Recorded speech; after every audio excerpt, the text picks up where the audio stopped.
Hey, all right. Hello, everyone. Hello, Dirk, again. Such a pleasure to be with you always. Um, Likewise. you know, I think for me, when I'm in a conversation with you, it just gives me one of the things it does, it gives me easier access to my own thinking and my own wisdom, sort of when I'm sharing something. There's something about the aliveness of the interaction really works for me. I feel the same. I think that's the magic of human interactions.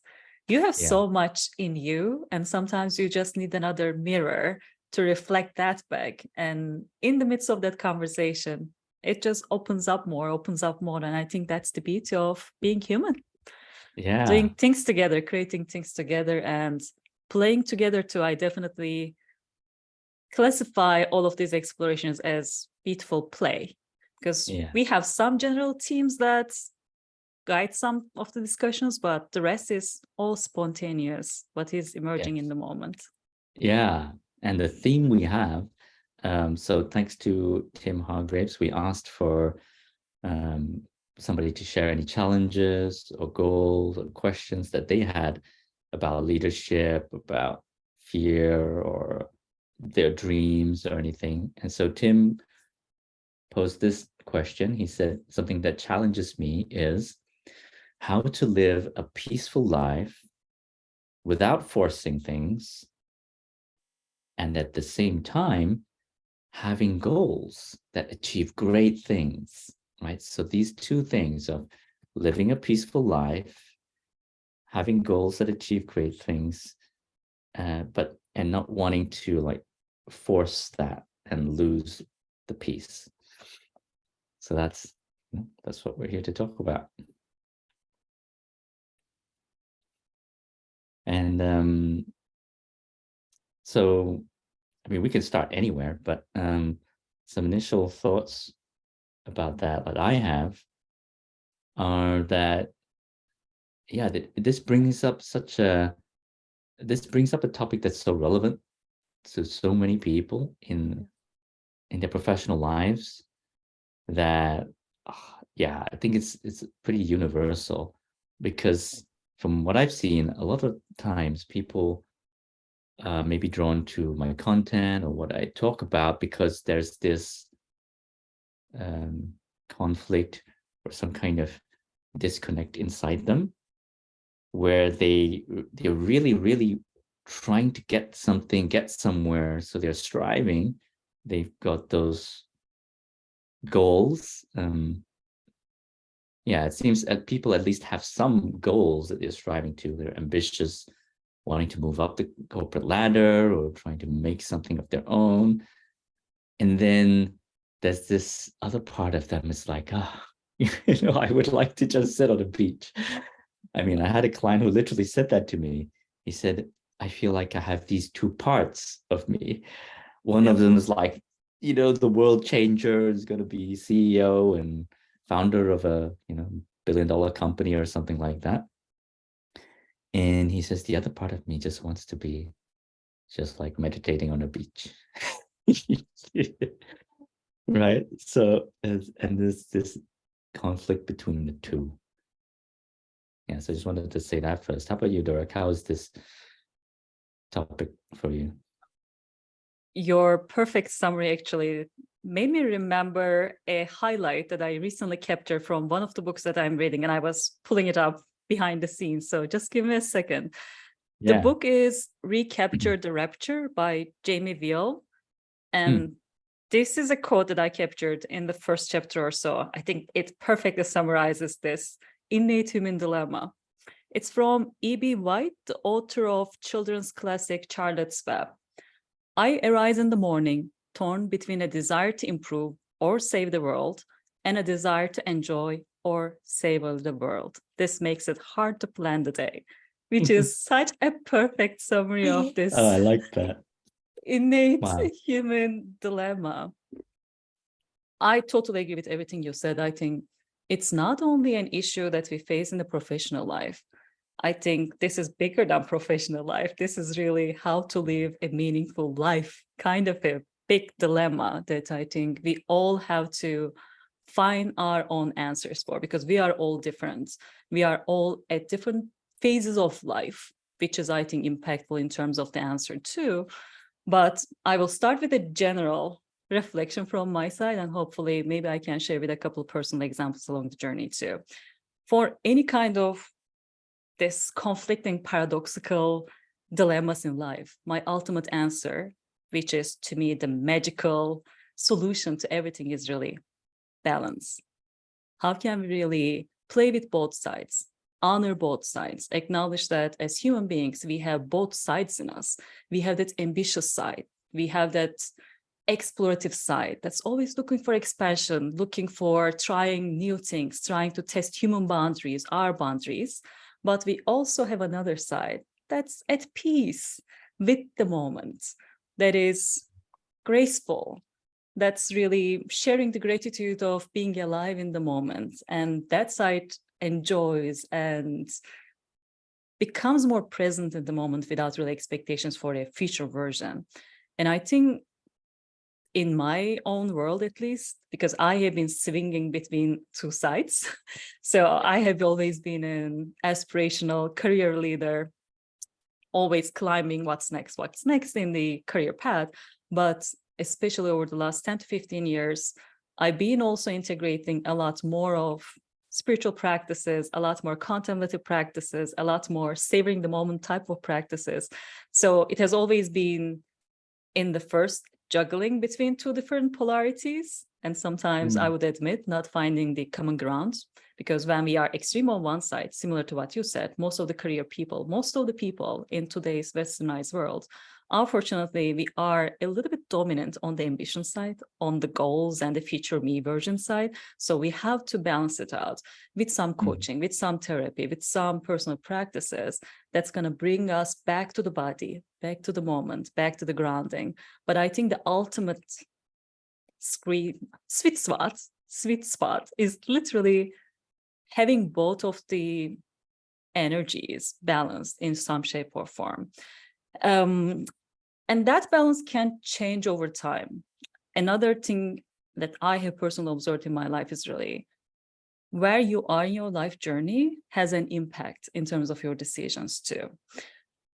Personal example, like 10 years ago, when I was making a decision about going to an MBA, while I was really climbing the corporate ladder in Turkey. At the time, according to most of the people, I was privileged enough to have a very stable job, stable career, and I was doing a lot better in terms of an average norm for my age. Then I had this interesting urge to explore further, to do more.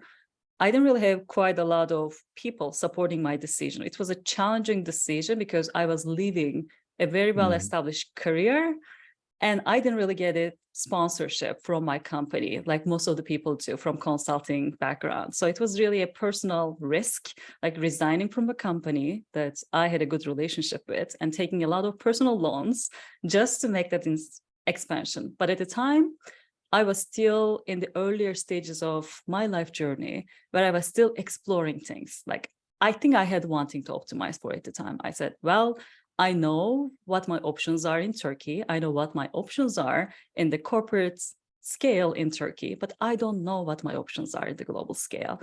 And if I take that move, I'll be exploring more and learning more about the global options. And if I end up with the same option, I can always come back. So I had this innate drive of achieving something or exploring something more because I was still in the earlier stages of my own human development, personal development. And I never regret that decision. But right now, for example, after I've gone through quite a lot of things in life, I am looking more for savoring the moment. And I am sometimes really stopping along the way just to smell the roses, just to enjoy the journey too. I think 10 years ago, 20 years ago, I was a lot more ambitious in terms of here's the highest mountain there, and I'm just going to climb to the top, and I'm just going to do it, even if that means I'm just going to be sprinting like crazy. I've done it many, many times in my life. But now I can still be ambitious, but I know that it's a long-term play, and I am enjoying the process more. I'm enjoying the moment and what the moment can offer me more along the process too. And this was a personal reflection from my own life, but a couple of years ago, I read a book which also summarized the basic concept behind my decisions very well with an articulated theory. I also recommend the book to everyone. The book's name is Algorithms to Live by Brian Christian. It's also very interesting to see that we as human beings are building these algorithms, and then we are learning from algorithms. At least Yes. this book gave me quite a lot of clarity that really helped me to guide my decisions in terms of biggest problems in the world.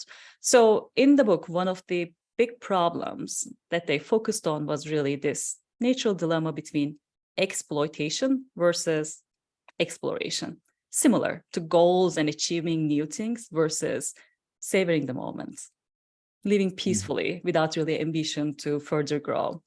And in the book, the main theory was telling us that the right decision also depends on how long time you think you have in you or within your hands.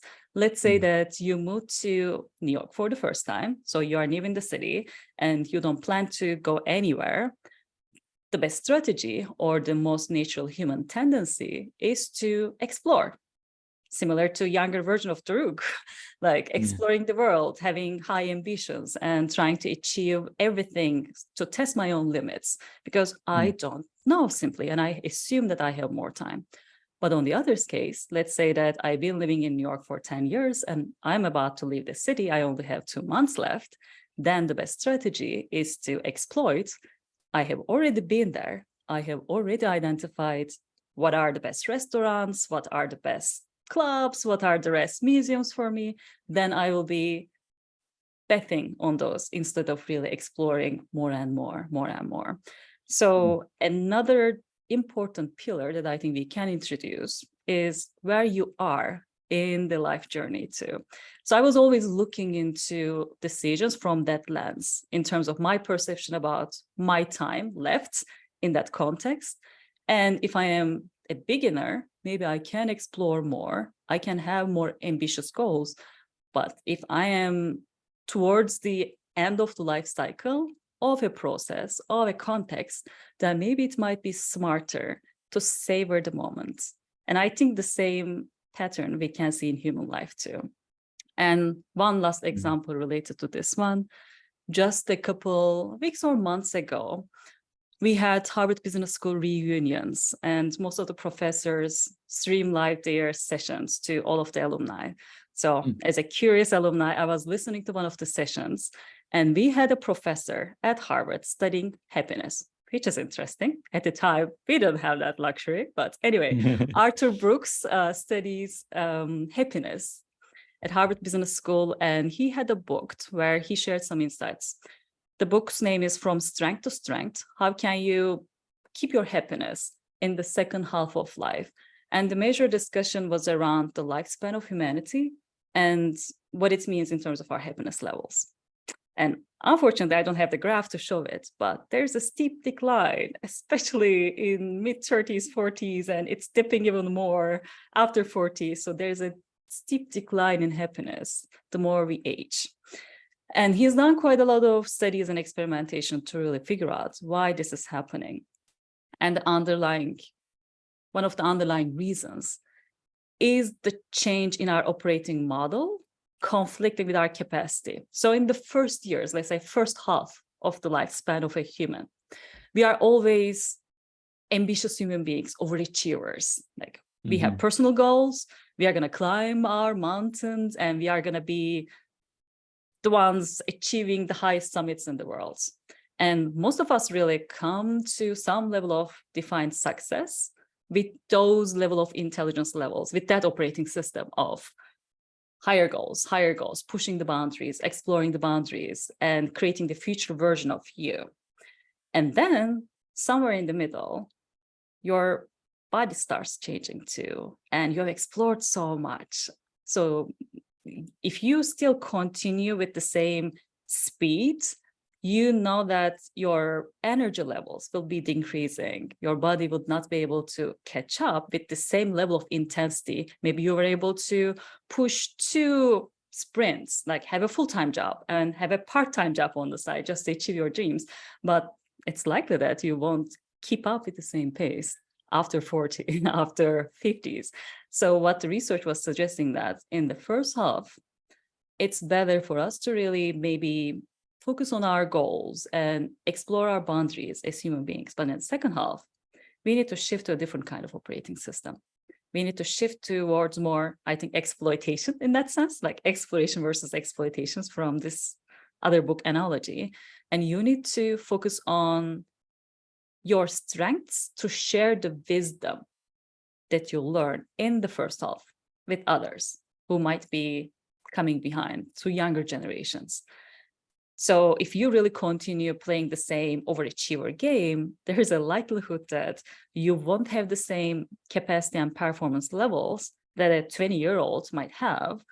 And then your edge will be decreasing over time in terms of your capacity and bandwidth if you play in the same operating model. But if you change to a more savoring the moment, but also giving back to the world in the way that you acquired wisdom in the first half of your life, that is a more balancing way where you can also adjust your give back in terms of energy with the capacities of you as a human being, but also create still value in the world. So those were, I think, 2 eye-opening frameworks, which really somehow resonated with my personal experience as well. My answer to that right now is still the right answer is really finding the right sweet spot and balance. But I think the balance also depends on where you are in the life journey. If you are in your early 20s, maybe you will be switching the balance towards more striving towards bigger goals and personal achievement side, because you have that energy in you and you still have to actualize that potential before you give back to the collective. So it's also another part of, I think, human evolution, coming back to this Maslow's hierarchy kind of thing. You need to actualize first at the personal level, then you can focus on giving back to the collective, which is, I think, the second part of this life journey, which is focusing more on exploitation of the moment, giving back, still growing, but growing maybe not as crazy as we used to be, but balancing things out in a more humane manner while still climbing new mountains, enjoying the journey, and knowing that process is one of the most important things as well. I shared much. Any reflections, any personal points that resonates with you too? Yeah, a lot. I'm letting that all kind of settle into me, like feeling into what you said. And, one of the things that really resonates is seeing this journey, a journey that we're all on. And there's like initially the journey is like a seeking journey. We're seeking to get or to establish ourselves in some way. So it's that kind of energy. And in terms of timelines, we might see it in terms of age, but another way to see it is just like, we each have a curve, and my curve might be like 20 years and somebody else's might be 50 years. Right? So we have our own unique kind of wave of our life. So in that wave, it's completely natural, like going into puberty or like trying to establish self-identity. Who am I? Yes. What am I? What am I worth? That kind of thing. What's true about me? And we're looking out there to kind of assess, oh, can I make this happen? Like, can I do this? Can I achieve this? Like, so there's this kind of seeking and outward kind of energy. And then frameworks like the ones that you talked about can help us introspect, to be like, rather than just being in the wave, we can step back and actually see ourselves in the wave, to be like, oh, Yep. where, maybe that might actually prompt the new part of the wave, or it might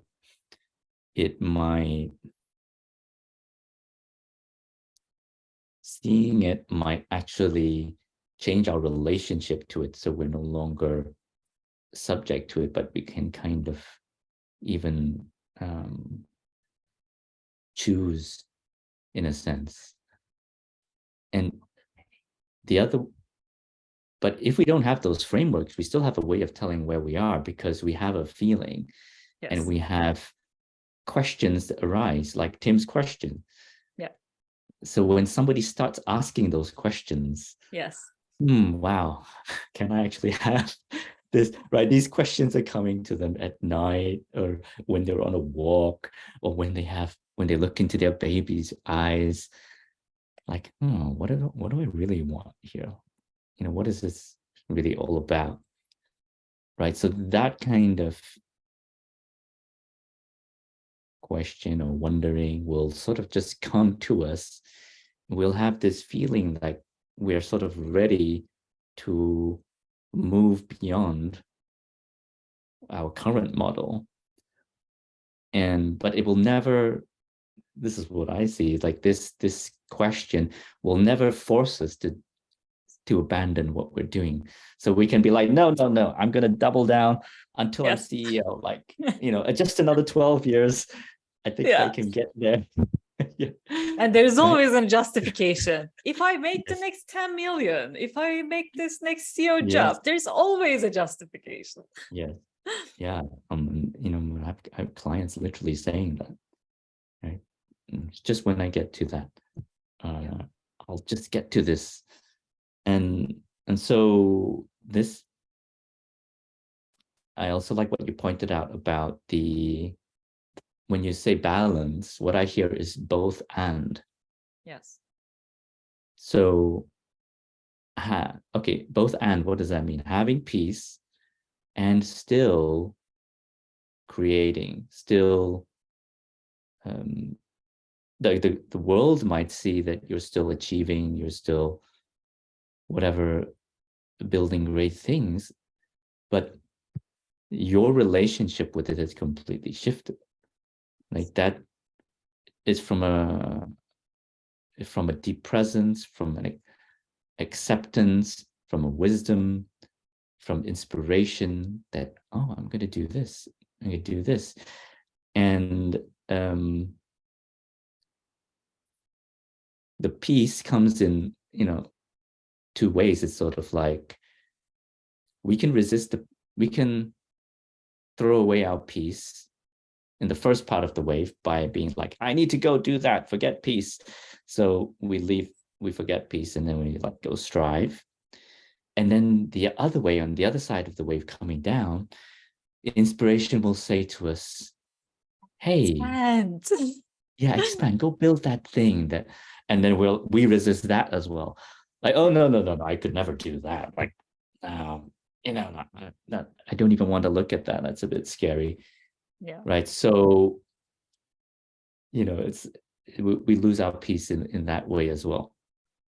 So the second part of the journey, like what I'm feeling into now as well for myself, is like, oh, how am I living this life of surrender, living this life of listening versus forcing? So if something says to me, hey, that's inspiration there, like reach out to this person, create this thing, having the presence and the courage to hear it, and to then to do the thing without entertaining all the questions of, oh, but what if, and oh, but what does that lead to, or what's that, all those things. Yeah, so it's a completely different way of relating to it. And in the sports arena, you might say that person's in flow, right? The person is just hitting this shot right now. Yeah. right? And then they're hitting this shot and they're hitting this shot, and then they won the championship. But their relationship to it might be very different than somebody who's striving to hit it to win the championship. Wow, amazing summary. So I would like to really echo a couple points because I think it's really important what you stressed out. We all have different timelines. We are all different individuals. Some of us really are early bloomers and we would like to really achieve things faster. Some of us really takes quite a lot of time to process things. We all have different operating systems in us. So I think very good point. I was really articulating some frameworks that we can use. But again, these are very limited things. That's not really reflecting the diversity of us as human beings. So thank you for reminding everyone to pay attention to their own timelines. And your heart knows the best, your timeline. And coming back to your second point, if we can do the right things all the time to ensure that we have some regular practices, like we always talk about, the practice can be different. It could be healing, coaching, going into nature, yoga, meditation, writing, journaling, whatever the framework is. If you have regular frameworks, that's going to help you to reflect about your life, your experience in your own terms, Ethan, maybe looking at the frameworks from a distance so that you're not in it, but you can see it from a distance, then you will have the innate connection in you to listen to that inner voice. And another amazing point you highlighted, healing usually comes from balancing the energies. So in the first half of the life, when we are innately so busy, overachievers, ambitious personalities, what we need most of the time is really that innate thing screaming for us like, stop, till your body really becomes ill. You don't even stop. Although your innate voice is telling you, just like, take this weekend off. Like, you made a commitment to go to that concert, but I don't feel right. Just like relax. And we don't do that in that first half. And the second half, you also highlighted a very important point. Innate thing is really savoring the moment more and maybe becoming so comfortable with the comfortable life that we built in the first half. But something in you is screaming, that inner child, like, hey, this is so boring. You can do something different. Go and play. And we are so scared to take action, to have ambitious goals once again. So I think it's also important to come back to the natural challenges about change. In the first half, it's really challenging to stop, but that's exactly what we need to balance the energies out. And in the second half, most of the time, what we need is really connecting to our inner child once again. And maybe another important point that I would like to bring back to the conversation, it's one of my favorite topics to discuss. We always have this definition of midlife crisis. I think it's midlife awakening. When the context comes, I will always repeat this. It's midlife awakening because in the first half, we are so influenced by the society, by the training that we receive, by our education, by our parents, the people around us, the culture, the business world and everything, that we don't even know how much of those goals are our goals. And we become more mature, more capable as human beings. We innately know our talents. We know who we are. We know what we need in terms of the right circumstances to bring dreams to life better in the second half. Indeed, that is the right time to really question your goals, your aspirations, your visions. And if you feel like you are not at the right place, that you know something in you is telling you that you can be, I think you need to trust that wisdom too. When I say also balance, I would like to stress another importance about what that balance means. I see this like two sides of the same coin. One side is really bringing the vision to life, which is this overachiever, ambitious side of you, which is geared towards action. The other side is really being present, being more loving, observing the process so that you can know you're achieving the right thing. So I think it's really important to always keep that balance, regardless of where we are in life, so we can make sure that we are focusing on the right things. One of my favorite professors at college, I was an industrial engineering student. industrial engineering focuses on optimization. This could be a process, this could be life. I actually acquired quite a lot of frameworks from industrial engineering training. One of our professors was always highlighting the difference between efficiency and efficacy. He was saying that efficacy is doing the right things. Yeah. Efficiency is doing the things in the right way, in the most efficient, fast, smooth way. And unless we take time to really pause, have grounding practices, have this self-reflection practices to take us back to that bird eye view, we can be so trapped into the efficiency mode, into the goals and achieving mode, that we might not even know how much of what we are achieving is actually aligned with where we want to go. So I think that is another important perspective that I would like to bring. At least when I'm making a decision, I always step back and look into the right things that I would like to invest my life and time and energy in. Yes. Then I go into the goals and settings with a more confidence. But I think regardless of where we are in the journey, it's always better to have time, energy, and flexibility to acquire both in life. And one last thing, whenever I hear that voice in me to do something different, to explore something different, or that signals me that something might not be right in the current context, I don't take action immediately, usually.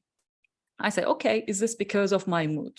Because as human beings, even the ones who care into self-care and meditative experiences, I would admit I'm a human being too. I have my ups and downs. I can also be in a more judgmental mood.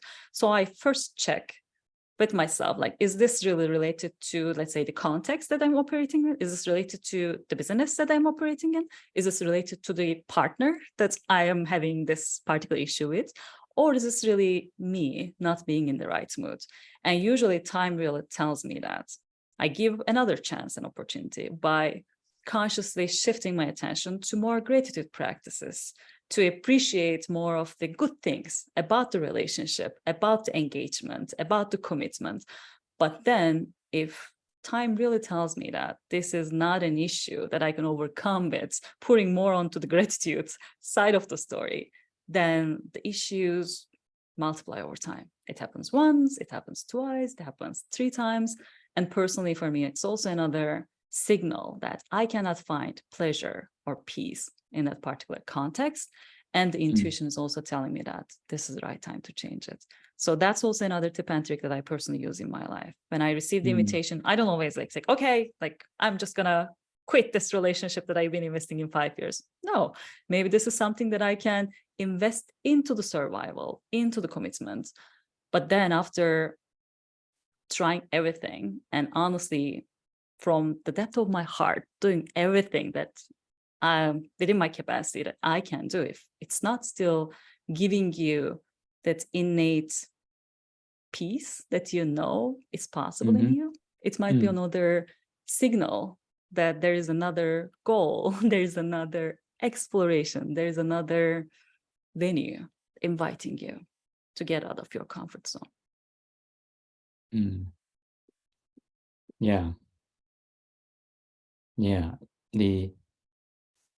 I love when you're pointing people to the pause, to really creating the space to listen. I think this is one of the things, like when we consider this question of peaceful life versus achieving great things, I think, so we have the striving side, and then we see the symptoms of that these days, which is all the stress and mental health struggles and so forth. And then people want the peace, so they start taking up like wellness practices. Now, initially they start using it as a means of escape, right? So stressful day at work, meditate, do some yoga, and it's just a way to kind of recalibrate and then enable them to go back to the thing. Yes. right? So, Yes, it's like and that, band-aids. Band-aid, band-aid, band-aid. yeah, and that's maybe a necessary first stage. It's just that if we consider this question of peaceful life and great things, we can actually go deeper into the thing. The meditation is, the pause is not just relief, but actually a shift into a completely new system. And the first system says, I have to make stuff, I have to strive to be great. And then in the pause, and we listen, we start to actually connect with our inherent greatness. We are inherently great already. We just never see that. We were not raised to see that, maybe. If we go deep enough to connect to that, then we start to realize that we have inspiration, we have greatness that wants to be expressed, and there's no force in that. There's no force in that, just like there's no force when you see somebody you love and you express love, or you do a loving action in a way that really moves them, but you are not forcing that. Yes. You're not saying, I need to buy 24 roses so she's really moved, or something like that, right? It's just like, there's such an expression of love, like, hey, I think she might be cold. Let me just get that coat for her or whatever. And then she's like, hey, say, oh, thank you so much for remembering that. Oh, that was really nice. Like, there's no force in that. Now, of course, I'm just giving an example of a very small action. Yes. But what if everything could be like that? Little things, coming from your inherent greatness, when you have no fear, when you are moved by love and inspiration, these inherently great things or actions or energy flows through you. And I think people probably, like, that question sets up a conflict when actually it's only a conflict in the first operating system. In the second operating system, the peace is inherent within that, because you know who you are, and you're even at peace with the fear that may come up, and with the rush of emotions and so forth. That can also be peace while expressing greatness. Beautiful. Thank you, Ethan, for elevating the discussion. I think this time I was the one trying to solve the problem at the level of the problem, and you elevated the conversation, bringing it back to love. And at the love level, everything is really, we dissolve that duality. If you can truly accept yourself as you are, as the biggest achievement, your presence, not what you bring material to the world, but your presence as the innate achievement, that in of itself is enough in the world, which is a totally different mindset, that can bring the peace, the love. And I think from that inner love and energy, we can create better, more creative things as well. So I would like to also link this back to this creativity mindset too.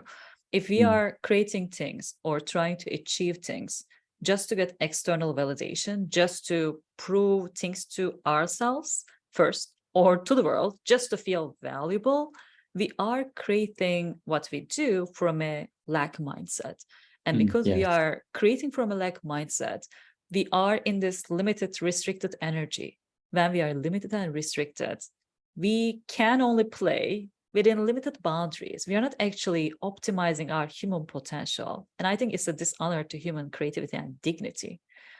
I think if we can all heal from this external validation, I need to prove myself, I need to have an MBA, doctorate degree, I need to have millions of dollars and be the CEO of the company just to feel that I am someone or something. If we can feel this, and if we can come to that inner peace, knowing that I am beautiful, regardless of the titles, regardless of everything, we can start the journey with a more open space. And with that open space, out of the love that we first feel for ourselves, for the creation, for the beauty that we see in the mirror, then we can bring our gifts to the world in very unique and different ways that we might not be able to do with the fear mindset. I think the fear mindset is also creating so much hierarchy, so much streamlined rules, and the true expansion, through honoring the human potential, like achieving your best, I think can only come from that innate peaceful state first, Yes. where you can really see other opportunities that might not be in the mainstream, but that's so naturally pouring out of you because you are so at peace. You're just playing with life, co-creating with life, not worrying where it will go. I think that is actually the gift. Whenever you just release and surrender, that is a time where you will be able to achieve the highest peak. Yes. Yeah, So that's it's not great. really That's, two conflicting yes. things. It's actually the same thing. Yeah, yeah, that's great because in the first operating system, one of the questions you can ask is, who wants to achieve great things? Exactly. Who wants to achieve great things? Oh, the little me who feels not enough wants to Insecure. Yeah. achieve great things. So then there's no peace there because I'm trying to achieve something difficult in order to be at peace. And if I don't achieve it, I can't be at peace. So it's like it sets up its own, it's a paradox in itself, and that part that wants to achieve great things, it's going to play in a box, but it's going to play by all the rules and on it because it's going to try and win the current game.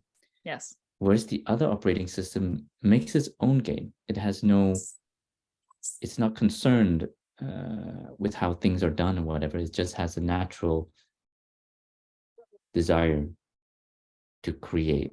And there's a peace, like you said, there's an inherent peace there already. And so what I'm expressing is just pure expression. It's not expression in order to get a response or in order to look a certain way or anything like that, but just pure expression of this is me expressing my love, expressing my inspiration, expressing my creativity, like building sandcastles. Yes. And let's ground with a real example. I think the best example is what we are doing here. Let's come back to that because I think you are trying to operate in the second model, like consciously investing into your presence, into your flow, into your love state, so that whatever you create in the form of your coaching, your interactions with your family, in terms of our partnership, you are trying to bring all of your essence into wherever you go with peace, with love, with openness, with creativity. And with that, we can do things that we might not have planned a year ago once we connected. That's also another thing about the limitations of the mind and the goals. You can only foresee things that you have done. So you repeated something, you're just going to do it again. So you can just see, okay, this is like 5-year plan, 3-year plan. But if you're really truly trying to bring all of your potential, the only thing that you can trust is really first being your best self and surrounding yourself with the right individuals, right context, sharing the same operating system values. So you are playing with the more creative, with the more open, loving rules of the game. And then that play turns out to be bringing better and better potentials in you. Coming back to our opening conversation, like our conversation is really opening us. And it's opening us, and it's actually helping us to become better versions of ourselves in different shape or form. But this is not something that is happening because we had clear goals saying that, hey, we are going to have like regular interactions. The topics will be this. You're going to do that. I'm going to do that. No, like you do you, I do me. And that's actually the biggest responsibility. How can you be at peace with yourself is the ultimate homework that we all have as human beings. If we can do that, if we can really find that inner peace and love, we also innately learn how to co-create with each other as well and achieve great things, big things, while we are learning and growing along the journey too. So in that sense, to be able to go to the highest peak of humanity with all of our innate power as all individuals, we sometimes need to really surrender into that uncertainty of not having this standard goals of the society, of the play as we know it. And we just have to break the rules, surrender to the process, and with patience, with peace, with bliss, with joy, see where the journey is going to take us. It's a different path, but something in me is telling me that this is the only way. And indeed, there are so many artists in the world that we know as most of the biggest creators in the world too. They lead with this process. I think what is lagging is really in business. We are creating so much with a limitation mindset.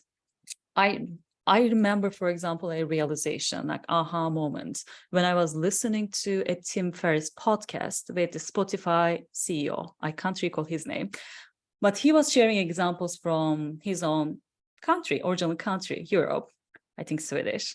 He was saying how there are so many artists and so many musicians, and it's a natural thing in Europe because the social fabric of Europe really gives you that stability. You don't worry about healthcare, you don't worry about your education, you have some basic societal needs met. So you can play and create with love, joy, and you have the greatest bands, you have the greatest artists emerging from there most of the time. And then in the business world, we had a total different thing. Like entrepreneurs create with fear, usually like, oh, am I gonna survive 1 year? And then we create the systems, not thinking long-term, not creating out of love and respect for humanity, because that's how we strive the system too. The system is broken. And people create with love, like fake it till you make it mentality is very normal in the business. You do things that are not aligned with the societal norms. You break all of the rules. And that's actually a norm that we establish as it's absolutely okay, because that's how you play when you create out of necessity. And we believe that it's actually something we honor. We say that, oh, you create out of fear and necessity. That's what brings you power. You should not. There is actually a celebration of that culture, that hustle culture in the corporate, like in the startup world too.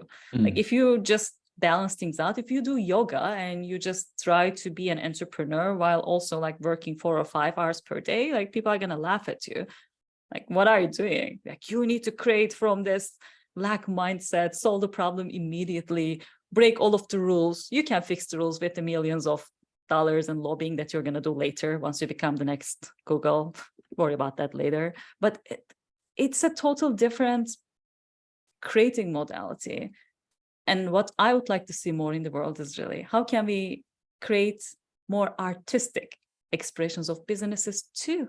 Not only short term, not only climbing to the mountain by sprinting and breaking all of the things in the society, and then society not trying to pull things together because business is so ambitious, so selfish, so not considerate. Like, why don't we bring both of the things together, both of the worlds together, bring more sustainability into how we create as well as business leaders too? I don't know all of the answers, but this is actually something that has been streaming in me quite some time. Yeah. I think that's the direction that we need to go. Yeah, I think this question of, so peaceful life without forcing and achieving great things, right? Applying that to business is such an interesting lens, to, it would mean each person in the business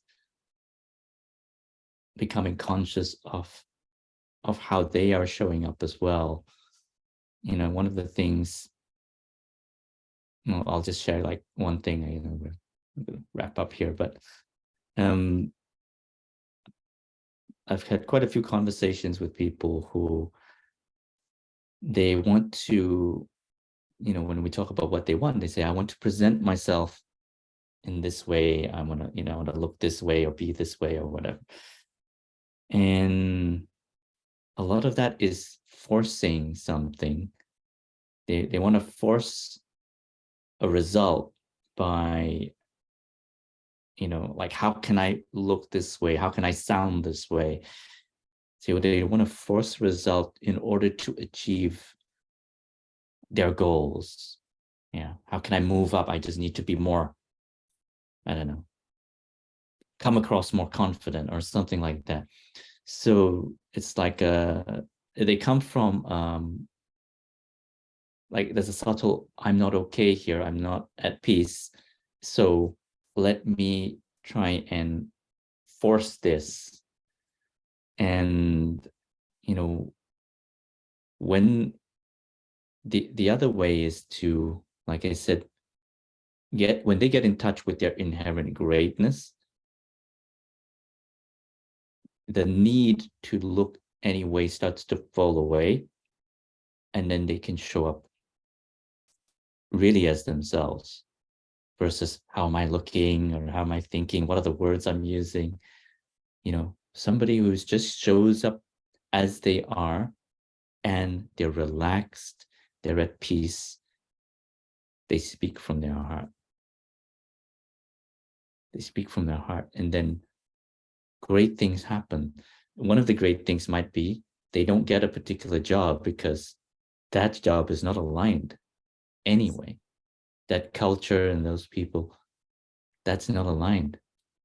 But by them being in touch with their own greatness and being okay with that, just continuing to express that, they will find themselves creating an opportunity. They'll find themselves surrounded by people who are aligned with that. And then that greatness will be fostered and will be nurtured and will be appreciated as well. So it's like a self-sustaining, self-fulfilling way of being. Well said.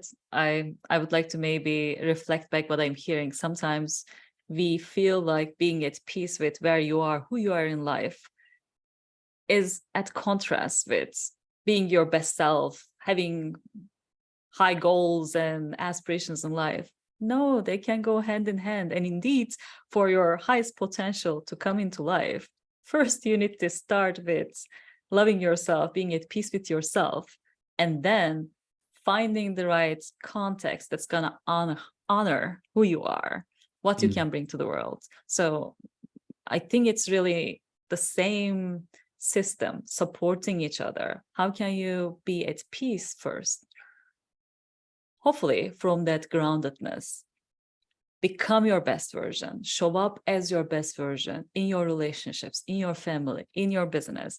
Find the right people who will hear your voice, who will connect with your peace, who will have the same openness in their own worlds, so you can achieve bigger and bold things collaboratively together. So I think it can go hand in hand, and indeed it needs to go hand in hand. But we don't even have time to stop and see that they can go hand in hand too. So I think what you shared is really such a beautiful invitation.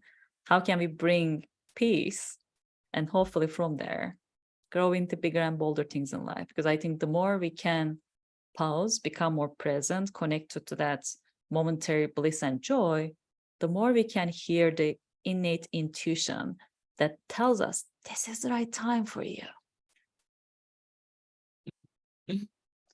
I think this is the right time for us to wrap up, right? It is, yeah.